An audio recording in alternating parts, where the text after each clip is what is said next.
Hello everybody, welcome to Tpull's Corner. This is Travis, and it is June, so it is Evergreen Tribal Month. And if you're new and don't know what that means, strap in and hold on tight and we will explain as we go. This is my third June, which means we've completed 2 full years of putting out Magic content on YouTube. And do we just make that thing die right now? Why not? Go back down to 20, sacrifice your creature, and at our leisure we may go over and hit that battle.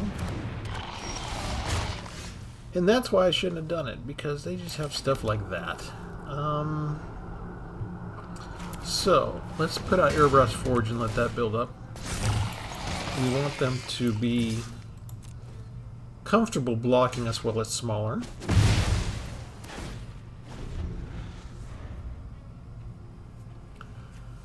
Evergreen Tribal means that we are making a tribal deck out of an evergreen term, a keyword mechanic.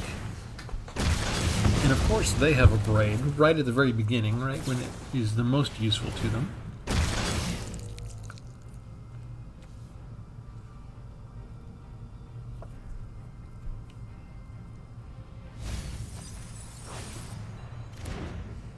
And they have all the land they need, so much they can afford to just throw stuff away.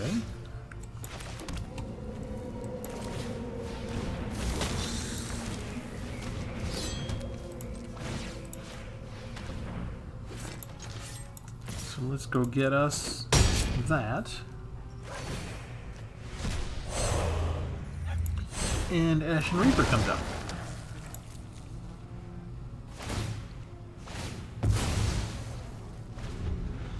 Since it's a token, it doesn't count as far as an equipped creature. You can't really exile it, and that's what Eater of Virtue does.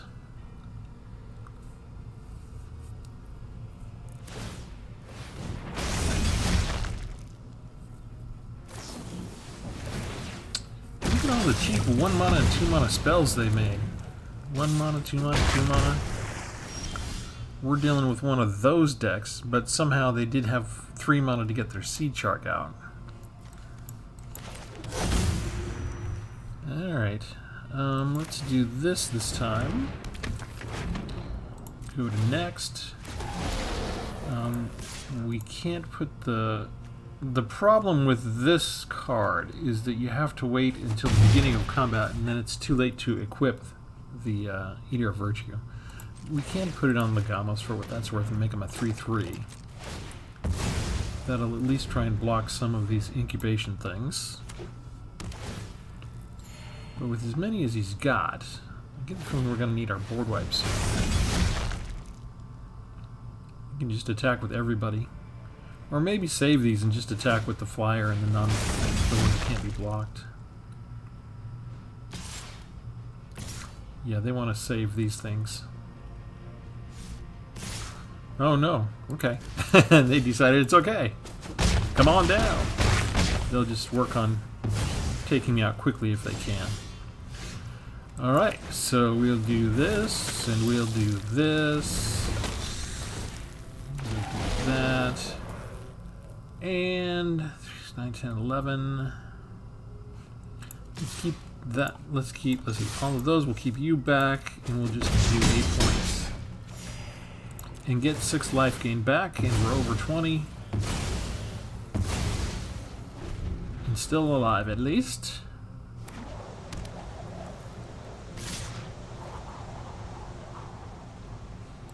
We've got an extra Legamos, so we don't mind if they have a trick here. It's better to tease out now.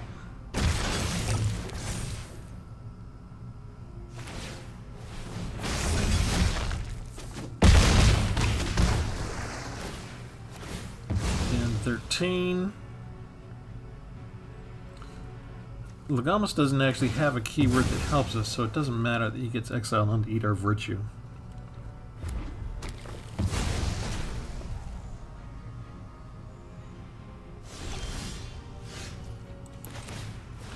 Not enough land to help me with that. I can't do that yet because I need to keep Battle Rage Blessing open. So we'll go in and see if they want to trade or if they'll accept the hit. They think that they can beat us with what they got. And it looks like they're right.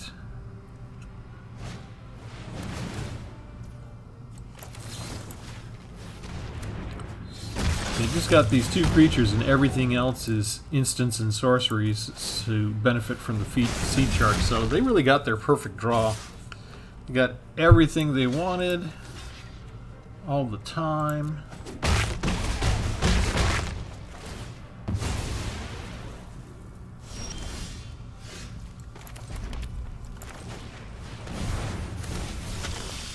Instead of Urbrath's Forge, let's equip the sword, and we'll at least get 5 points of life. That's got Trample. I don't want to attack with Legamos, do I? 5, 2, 4, 5. I'm still alive next turn. We'll keep Legamos back.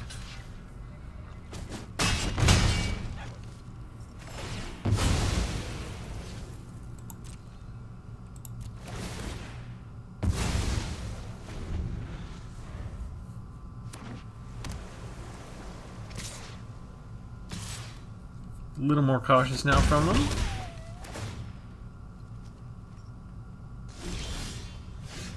Oh, now that's lovely.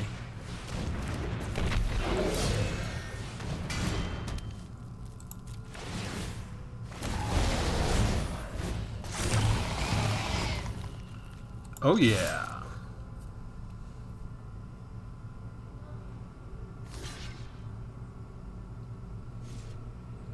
Too aggressive. There's nothing they can do. Everything has trample.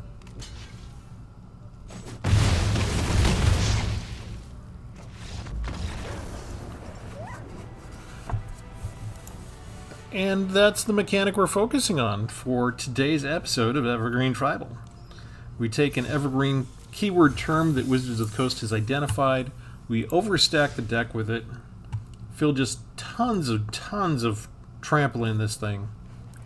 And instead of Goblin Tribal, we have Trample Tribal. We're doing things a little bit different this year. We're willing to get a little bit more complicated a little earlier.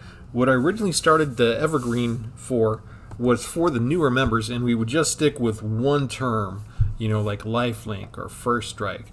And we would go through and do each one of those terms until we'd gone through all the Evergreen terms.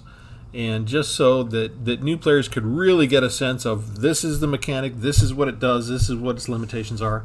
And then our second year we started bundling a couple of them together and showing you how you can make some really fun combos by combining, you know, one creature with one mechanic and another creature with another mechanic, or stacking the mechanics on top of each other and stuff like that. We ended last June with Eater Virtue, and I think we ended up making 3 or 4 decks with this card as the focus, where we can take one of each of the mechanics, kill the creature, have it exiled because it was equipped with Eater Virtue, and then you sort of build a Voltron and just equip your next creature with this sword, and it has all of these mechanics on it. So that was kind of fun. It was a good deck. Most of the ones that I created with Eater Virtue were very enjoyable, fun decks. Only 1 copy of Eater Virtue in this one. What we did was we started off June with Vigilance, which Wizards considers one of the more complicated mechanics, just because when you say Vigilance, you wouldn't automatically be able to guess what the mechanic, what it does, what the ability achieves in a card game. But once you explain it, you get used to it pretty easily. After that, we did Haste, and I kind of did it in that order on purpose because we have a lot of creatures that develop these token creatures, and the token creatures have to sacrifice themselves at the beginning of the next end step. So in order to attack or be otherwise useful, they sort of have to have haste. So if you're watching this in order, you understand haste. Haste isn't necessarily a big deal anymore. It wasn't intentional in terms of Evergreen Tribal Month for this particular deck. It was just a necessary byproduct of what I'm doing with Trample. But if you notice, the name of the deck is DeathTrample, because we're combining Death Touch and Trample. And we're doing this very specifically on purpose. Let me give you an overview of the deck. Only 12 creatures, 24 non-creatures. Fairly cheap, only 2.4 mana value. We didn't skip on the land, still 24 lands. And Wizards of the Coast does not make a card that has Trample and Death Touch normally. I mean, maybe if you get your multicolor, your gold cards, you could see it, but traditionally they don't. The big creatures have Trample, so that every color really has access to Trample, although it's primary and green. And green has like 6/6, 7/7, 8/8 creatures that have Trample. If they're coming at you, well, the definition of Trample is a creature with Trample can deal excess combat damage to the player or planeswalker it's attacking. So you don't really need Death Touch on an 8/8 Trampler. If you block it with a 4/4 creature, you're going to kill the creature for 4 points, and then the remaining 4 points are going to trample on over as excess combat damage and hit the opposing player for 4 points. So who needs Death Touch? That's part of what the designers are thinking when they craft these cards. On the flip side, if you have Death Touch, any amount of damage a source with Death Touch deals to a creature is enough to destroy it. So a lot of the Death Touch creatures only have 1 or 2 power. Because if I put a creature that's only 1/1 up against a 10/10 creature, and they block me with 10/10, the creature's still dying if it doesn't have Indestructible or some other kind of protection. 1 point of Death Touch is all it takes. So why would you need Trample on a Death Touch creature? In the mind of the designers at Wizards of the Coast, Death Touch is a battle tactic. It's not to be used against the player, it's to be used against the creatures that block your creature, right? Or it's to be used to your advantage when they attack for you to block. And maybe you block a Trampler, and the Trampler's still going to do a lot of damage, but at least you'll get rid of the Trampler because your creature had Death Touch. That's how their minds work. We work a little bit differently, at least my mind does.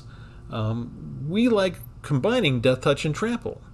Why? Because if they block with 2 creatures and we have power 4, if we have Trample already and we give it Death Touch, like with Bladebrand, where a target creature gains Death Touch until the end of the turn, then all of a sudden we only have to deal 1 point of damage to each of those 2 creatures, and if we're power 4, we have 2 more points of damage that we can hit the player with. So it's a nice kind of strategy. And I was reminded of it recently because a deck beat me with it, and I knew it. They had used it once. I thought it was just a battle tactic, a one-off. And then I thought, well, maybe they've designed their deck around it, because I double blocked a Trampler, and I had about 3 other ways I could have removed that creature, and I just treated it like a conventional combat. So they slapped the Death Touch on it, killed both my blockers, and hit me for lethal damage. So that reminded me when I got around to Evergreen month that this would make a good demonstration deck to combine these two. So we have DeathTrample. So what do we have? We start with the 1-drops. We have Cut Down. We have 2 of You Are Already Dead. If we deal damage to something, we can destroy it. In the Festivities, if they go wide with a bunch of 1/1s. Or put down a 1/1 at the beginning that threatens to grow on us.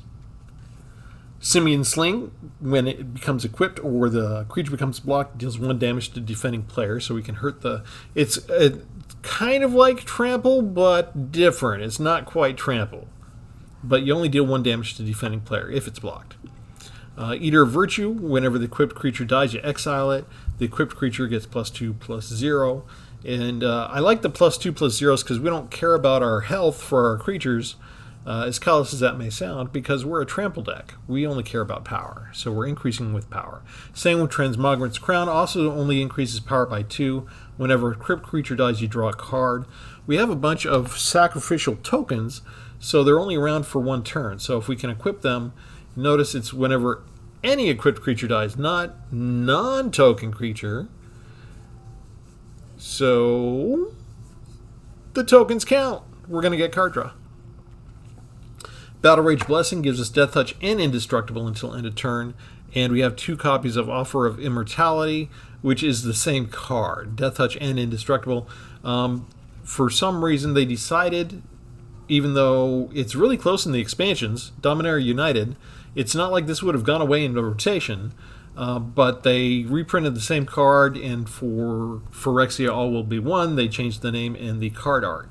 So I just like to have fun with stuff like that. When I spot that, I wonder, what was the rationale for doing that? Maybe I'll go ask a designer. Bladebrand, of course, gain Death Touch and draw a card, so it replaces itself.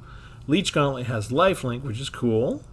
Lizard Blades has Double Strike, which is cool. So you notice I'm not shying away from adding some of the other mechanics, even though we're going to focus on them later. But they're only like one copy, and they're there because they make sense for what I'm trying to do. Body Dropper, whenever you sacrifice another creature, it gets a +1/+1 counter, and you can sacrifice another creature if you have enough mana and gain this menace. If this gets exiled, that menace doesn't get added to Eater Virtue because this is not a constant, permanent attribute here. Menace, in this case, is a temporary thing it can gain. 4 copies of Hungry for More, sorceries with flashback, so we get to cast it twice. You get these 3/1 black and red vampire creature tokens with Trample, Lifelink, and Haste. So you notice, even though we're a Trample Death Touch, you know, we've got Lifelink, we've got Haste, we've got Menace, we've got Double Strike, we've got Flying over here. It makes sense to have that copy of Eater Virtue because we have so many of the mechanics present in one deck. We got, like, I think we got everything except for Reach and Protection. And maybe we don't have Hexproof yet. So, and we had Double Strike, we don't have First Strike. So we got like 2/3 of them already. Let's see, Invasion of Asgal. The only, well, not the only battle, but the major battle we have for removal. We do have one board wipe over here with Invasion of Fiora. And if we get Marchesa back, she has Menace and Death Touch. And at the beginning of your upkeep, if you haven't been dealt damage since your last turn, you draw a card and lose 1 life. So she's a walking, living Phyrexian Arena. Plus, in the middle of that, whenever she attacks, remove all counters from up to 1 target permanent. So if we have a Invasion of Argol out and we have her out and she attacks, so we can just remove the counters from the battle, I think, and bring our Ashen Reaper out into play. 1 copy of Devilish Valet. If you're new, just be aware I've got a playlist full of tons of decks with Devilish Valet. He's one of our favorite cards. We like to make decks every now and then with him as the main focus. In this case, he has Trample, so I like to give him Death Touch, and the Trample power just goes over.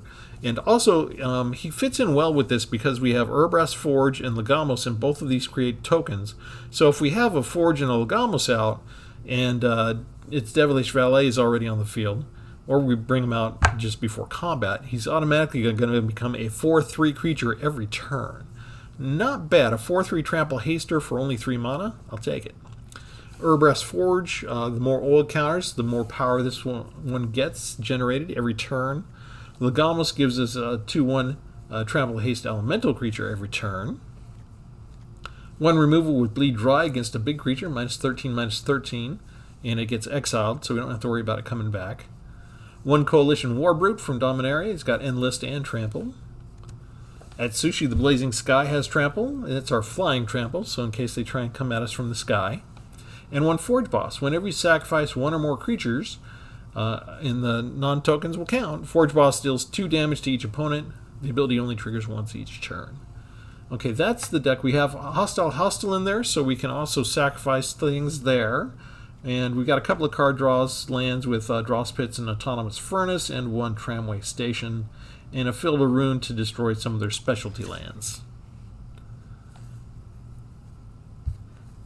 So that's the idea. We're gonna trample them to death with our Death Trample deck, and if they get in our way too much with creatures, we're gonna give them Death Touch, and we're gonna kill their creatures, and we're still gonna deal them damage.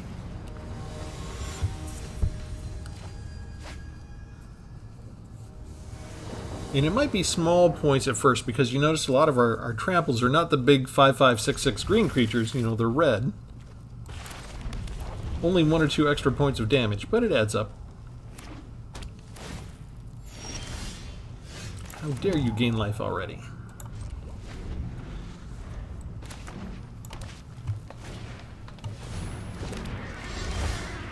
Too bad that's a sorcery, not an instant. Let's kick this off with an attack. Our strategy with this, when we create the red elemental, we're going to attack every single time, whether we get through or not, because they don't know what we have. So we get a card draw.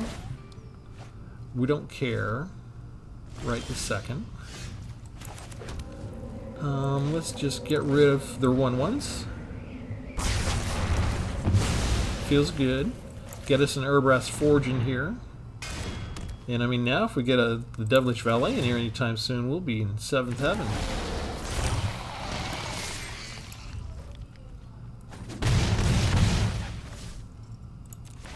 The tokens go away.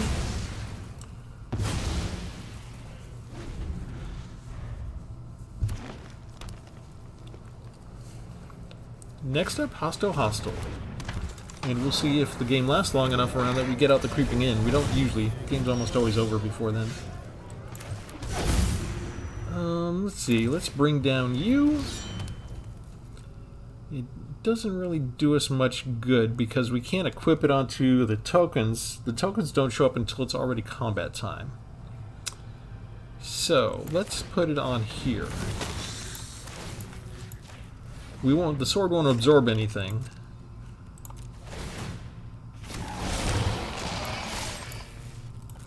Legalis will hang back for a change. They block the one and take 7 points of damage. And let's go ahead and put the sword on something that's going to stay, and we lose all the tokens. The tokens disappear, so it does no good to try and exile them and attach them to the sword. Once they die, they're gone. They die and are gone before you can try and think of exiling them.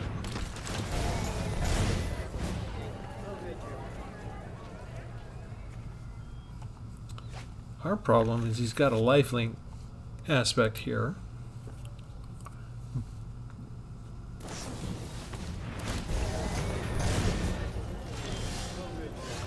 Does not attack. Interesting.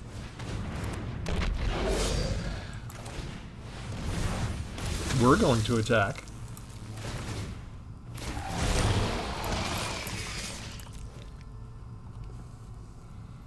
Three tramplers coming your way. Oh, they're going to take 2 points of damage there anyway from the trample. 3 points. Still took 3 points.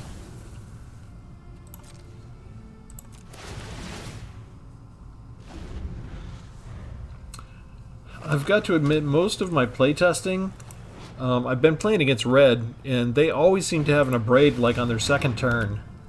So Urbrass Forge is doing really well here. Doesn't usually last this long against me. Here's a neat trick. Once and twice in the same turn. All in.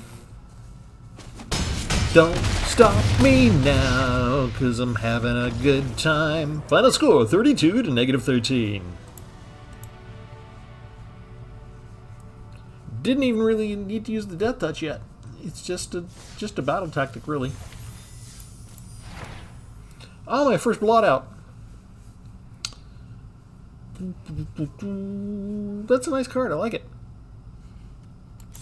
I'm going to be building that in. That might fit in good with this deck.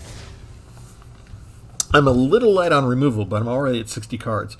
Just because when you're building a theme deck like this, usually what I do is I build the theme first and I have 60 cards, and then I'm like, okay, I have no interaction and I'm going to get destroyed by this first good creature my opponent gets out. So you have to really pick and choose to cut back down to 60, but you have to build in some removal. I'm still a little light on removal in this deck.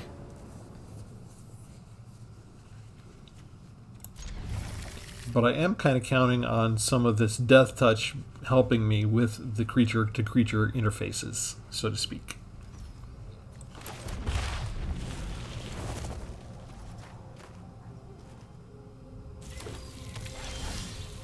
An angel. I feel good about putting lizard blades down then.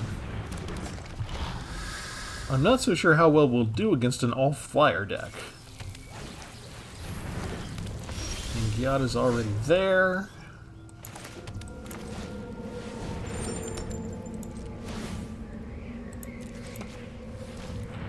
How about 6 points of damage? Yes! And now as long as they don't have removal, I'll be okay. Ah, that delays me quite a bit. Let's do this. We'll put down this. And we'll attack right away. We always want to attack. We want them to feel comfortable blocking. We just want to attack immediately with that. So they don't see this coming, they don't see this coming. Maybe they'll feel comfortable attacking us. We shall see. They do. They feel comfortable attacking us. Down to 13. They're ahead of us on life. Untapped.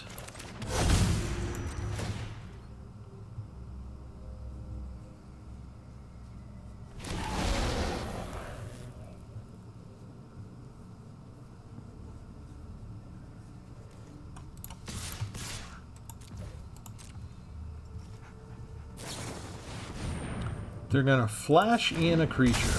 Okay.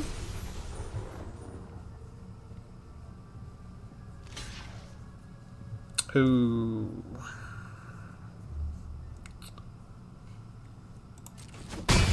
You tapped out, aren't you? You're already dead.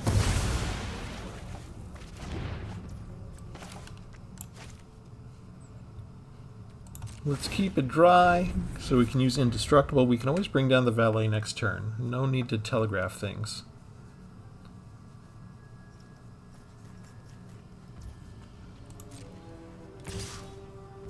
They keep the regulator on block.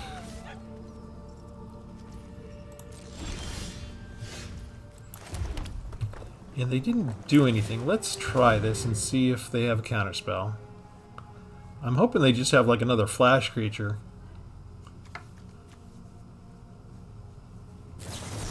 Oh, they do have that. Okay, but I can just pay that.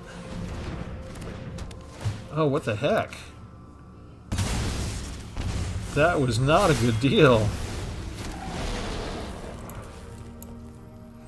Let's just go straight for the kill, I guess. Death Touch and Indestructible. I keep my guy, you lose yours. And that's all we needed. Didn't even get the valet out. But, granted, I didn't use it on the trample creature, but, you know, I'm not the one who chooses who they block. Having insta-death touch is a nice battle tactic. And so, you know, we can do it several different ways. We can win by pure trample. We can put death touch on any one of our regular creatures. Or if we get to the death trample effect, we can put death touch on the trampler someday too. That's the third way to do it. It's all good. It all leads to wins. That's all that matters, right? It's all that matters is getting my 15 wins in every day.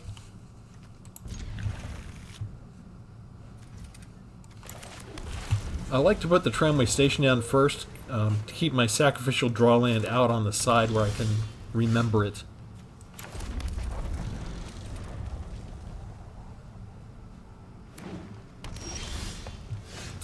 So you're not going to do anything, huh?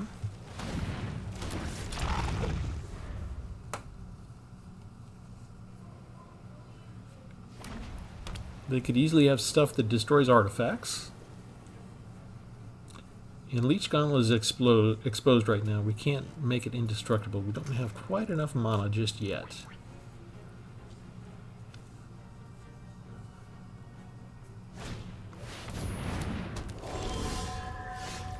Now we do, and we can do this as well.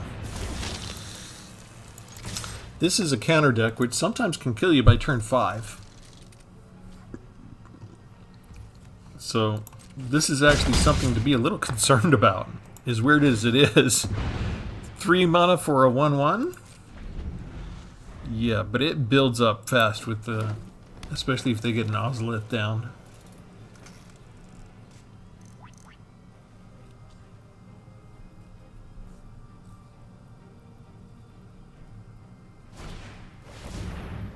Incubate 2. Okay. And there's your 3/3. And another Kami comes down. So they can't bring out the 3/3 right now. So kind of wish I had more land.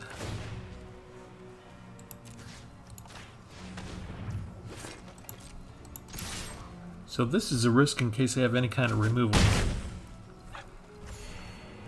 I think it's worth it.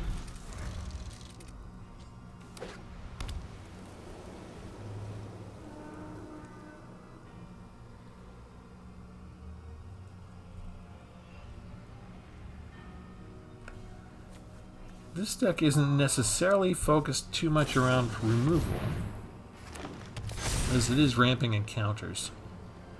But they could have a deal damage spell easily enough. Am I going to pay for my hubris?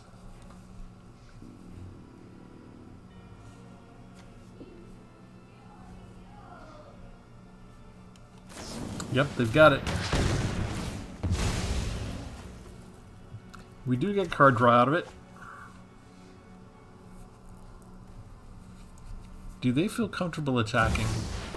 A Vorinclex? What in the world? Okay, they're gonna feel comfortable. Oh, they use the mana to bring that powerful beast down. Okay, fine.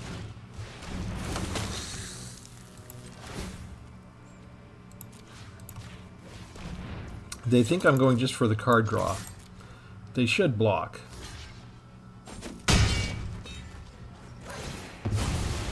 We get the card draw. You're already dead. We get rid of Vorinclex. Get us a land. They appreciate that. 33 to 11 right now. We are not out of the woods yet. They could have another Vorinclex.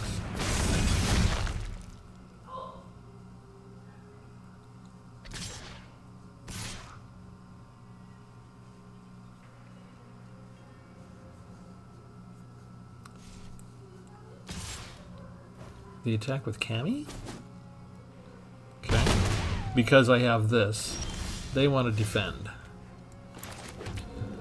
You know what? Let's try this first. And then we're done.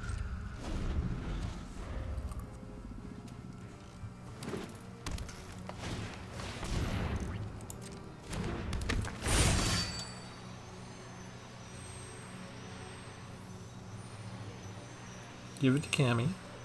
You know you want to. No, they're going to give it to that one. Okay. And Vigilance lets them attack with it and still have a defender. And they sneak in the one extra point with Cammy again. And I'm wondering what those cards are they're holding on to.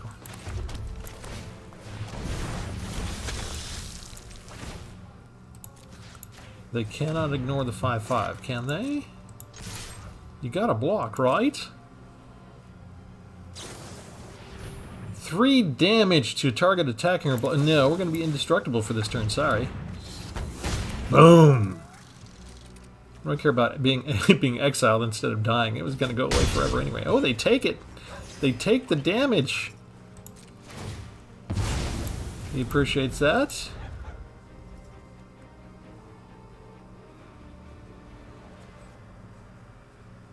It still got exiled though, so it didn't trigger the death trigger for the draw. For the card draw there. Interesting. I wonder if their next one is also an Elspeth Smite. Okay, they got me down under 20 finally.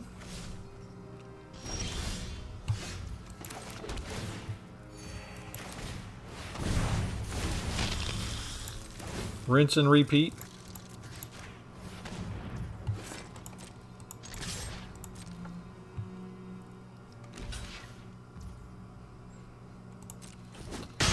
Don't need to worry about indestructible at that point. That was going to go away anyway. Ooh, I kind of like that. Lose 1 life anyway. You're down to 2. Is Cammy more important to you, or is... No, the 5/5 you think is more important to you. Okay. Elspeth Smite is not enough against that Sushi. Yeah, that's why you weren't worried. You got that stuff.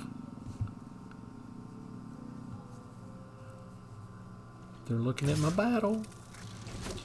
Under 20 again. I'm feeling very confident. I feel like I'm just too far ahead now. Down to 1.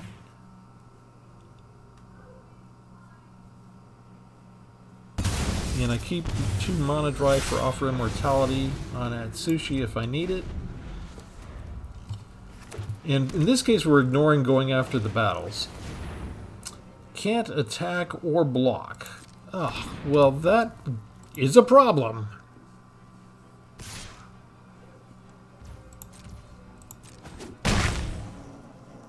Let's just see what we can do about that. I was going to do some tricks with Hostile, but... Oh, there we go. Good game. 3 battles out there. A lot of times it doesn't make sense for me to go after the battles. With the trample deck, other decks are different. Other decks I enjoy going after the battles. It's a fun little side game for me. I like March of the Machines. It's got so much flavor. I love flavor. I'm a sucker for flavor. I like the battle. I like having a new card type in the game after all these years. And I like minigames. Especially since, we've played this game to death, haven't we? Those of us who have been around a while, we've played this game a lot. We can afford the distraction and getting amused by little side quests, right?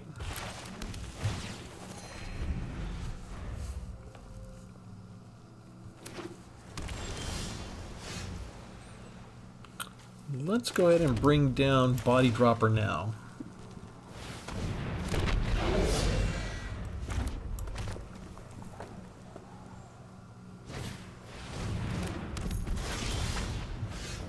Okay. Next comes Legamos. With a card like this, they usually want to try and take us out fast. Since they didn't block the token just dies, and Body Dropper gets boosted right away. They kind of need removal fast, or it's going to outscale them.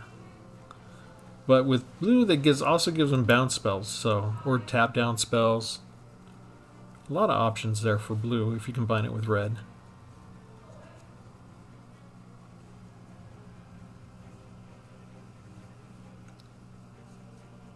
I think they can get rid of it. Yeah, there's a braid.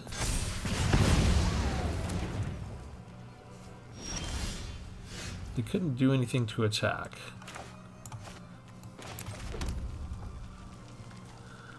Do we do this now? Let's do this now. Let's just exile it. I don't know. Sometimes they just get the one creature at the beginning. Let's just attack that.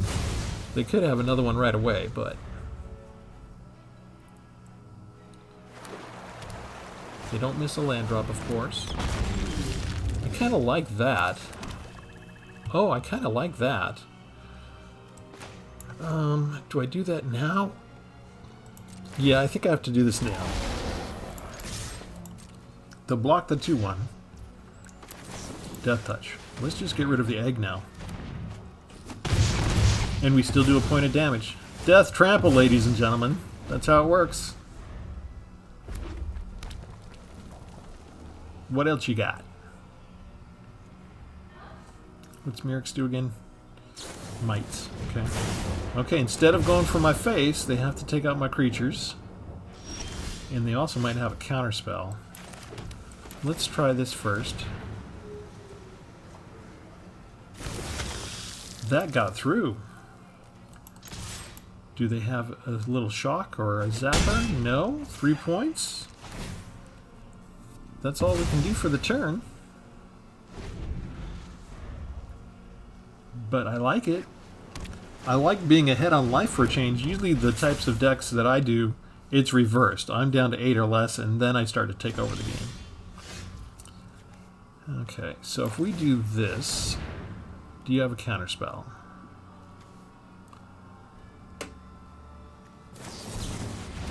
Unless I pay 4. Okay, so we lose that. But, what's your last card?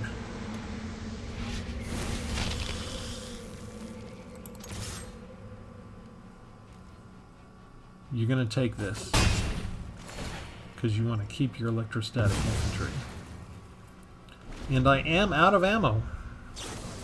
So we could all start to hurt here just from this one creature that gets to stay. Oh, never mind. 2 creatures.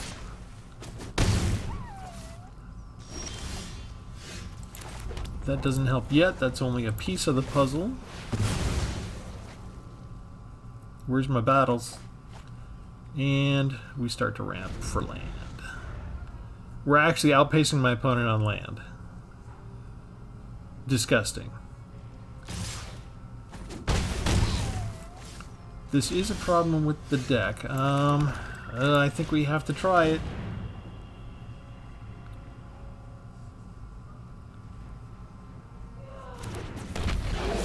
It got down on the ground. You can't block with that. This is only 1 point of damage. I won't last 4 more turns to do only 1 point of damage, so I do need some support with the valet.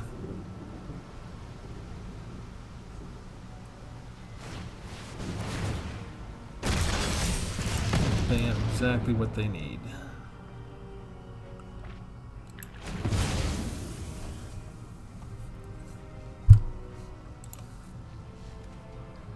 Removal, removal, removal. Big counter.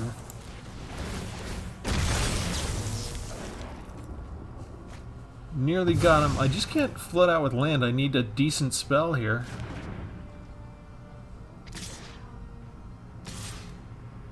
He's keeping a defender, which is nice. What did I just say? What did I just say? That's it.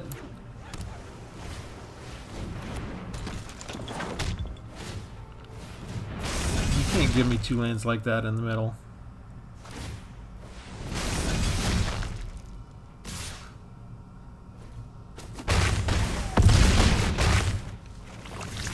Yeah, that's usually what I do to them. How disappointing. We got so close. I know how my opponents always feel. Right? I get down to 4, 3, 2, 1 life points and then I flip it on them and they must be so angry with me. It's okay for me to be on the other end of the equation for a change. Keeps me humble.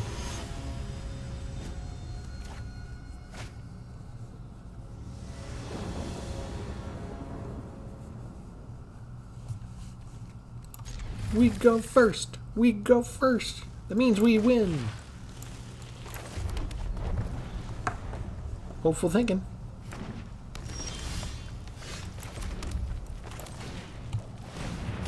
First strike. First blood is ours.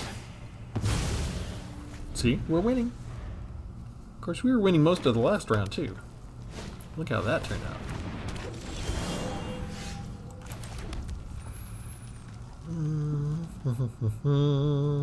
Legamos. Get them used to blocking. Block. Oh, he just takes it. Well, you know, that is also acceptable. Let me come up and hit you in the face. That is acceptable in this game.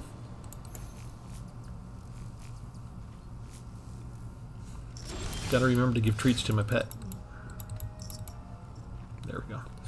Okay, what do I do? What do I do? I have too many of these.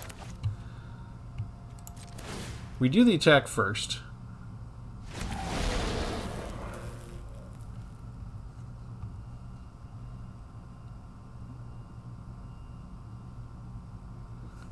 They have something. What do you have? You're making me very suspicious. You're acting like a blue control player. Please stop it.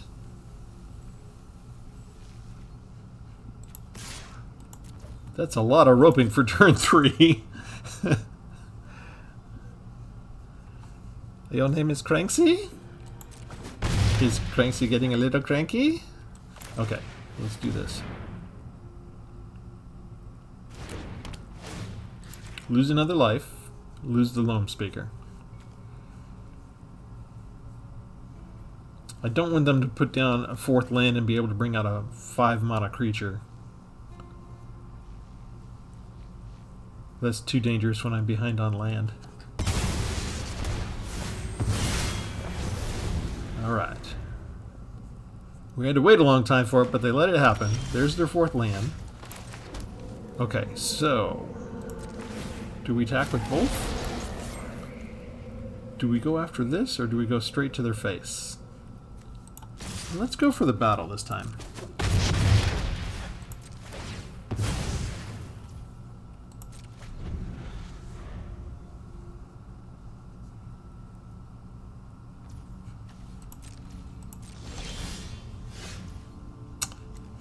Okay.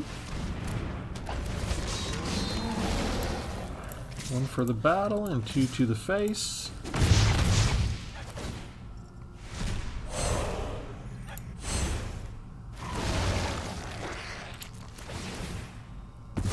Token dying doesn't give the Ashen Reaper a counter because it doesn't go into the graveyard. It just disappears as a token.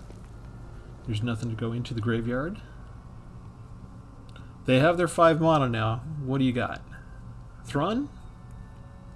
Maybe? Really? 5 lands and putting down nothing? Well, that was kind of fun for me. We only lost once.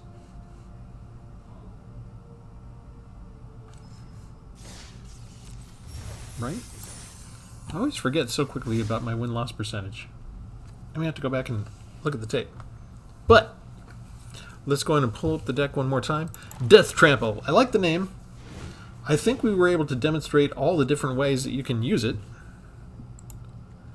And there's a lot of different ways you can build out decks like this. You could skip Forge Boss and go with extra body droppers. Have a chance to get more of them out early. And have more of this sacrificial thing and have more of these guys building up fast. You could skip the body droppers and build in extra Forge Bosses. It takes longer to get them all out because they're 4 cost. But then you're just dealing automatic damage. So, you know, here you have to worry about quick removal in this game. Here, you know, if you're not attacking with these guys, generating all the tokens that you do over here, if you have 2 or 3 of these out at a time, you're talking like 4 or 6 damage a turn. You still have to worry about removal, of course. But by the time you get these out, they've used a lot of the removal on some of your earlier stuff too. So, you know, 6 of one, half dozen of the other. So there's lots of nice different ways that you can build these things up if you want. Of course, if I only have 2 of Urbrass Forge, maybe you want to go totally Urbrass Forge and skip Eater of Virtue. I don't know. It's up to you. But yeah, leave me a comment. Let me know what you might do with this deck. And let me know if anybody has any questions. As always, thanks for joining me. This is Travis signing off from Tpull's Corner. Have a good one.